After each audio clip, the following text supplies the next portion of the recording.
ಎಲ್ಲ ನಮ್ಮ ಚಾಲಕ ಸಹೋದರ ಸಹೋದರಿಯರಿಗೆ ನಮಸ್ಕಾರ.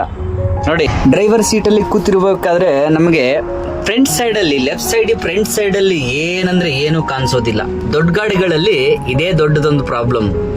ಆ ಪ್ರಾಬ್ಲಮ್ನ ಸಾಲ್ವ್ ಮಾಡ್ಕೊಳ್ಳೋದಕ್ಕೆ ಇಲ್ಲಿದೆಯಲ್ಲ, ಈ ಕಡೆ ಇರುವಂತಹ ಈ ರೀತಿಯಾದ ಒಂದು ಮಿರರ್ ಇದ್ರೆ ಸಾಕು. ಮೊನ್ನೆ ದಿನ ನಮಗೆ ಒಂದು ಟೋಲಲ್ಲಿ ಗಾಡಿ ನಿಂತಿರ್ಬೇಕಾದ್ರೆ ನಿಮಗೆ ತೋರಿಸ್ತೇನೆ ನೋಡಿ ಆ ವಿಡಿಯೋನ. ನಿಧಾನಗತಿಯಲ್ಲಿ ಬಂದು ಕಾರಿನ ಸಹೋದರರೊಬ್ಬರು ಬಂದು ಲೆಫ್ಟ್ ಸೈಡಿಗೆ ಕಾಣದ ಹಾಗೆ ನಿಂತ್ಕೊಂಡಿದ್ರು. ನಾನು ಟೋಲ್ ಪಾಸ್ ಮಾಡುವುದಕ್ಕೆ ಲೈನಲ್ಲಿ ನಿಂತ್ಕೊಂಡಿದ್ದೆ. ಆ ಕಡೆ ಈ ಕಡೆ ಆ ಒಂದು ಡಿವೈಡರ್ ಕೂಡ ಇಟ್ಟಿದ್ರು, ಫೈಬರ್ ಡಿವೈಡರ್ ಕೂಡ ಇಟ್ಟಿದ್ರು ಸಹ ಅವಸರ ಮಾಡಿ ಲೆಫ್ಟ್ ಸೈಡಿಂದ ನುಗ್ಗಿ ಮುಂದೆ ಬರುವುದಕ್ಕೆ ಪ್ರಯತ್ನ ಮಾಡಿಕೊಂಡು ಅಲ್ಲಿ ನಿಂತಿದ್ರು. ಆಮೇಲೆ ಸ್ವಲ್ಪ ಮುಂದೆನೂ ಕೂಡ ಪಾಸ್ ಆದ್ರು. ಯಾವುದು ತೊಂದರೆ ಇರಲಿಲ್ಲ. ನನ್ನ ವಾಹನಕ್ಕೆ ಫ್ರಂಟಲ್ಲಿ ಒಂದು ಮಿರರ್ ಇತ್ತು, ಪಾಸ್ ಆದ್ರು.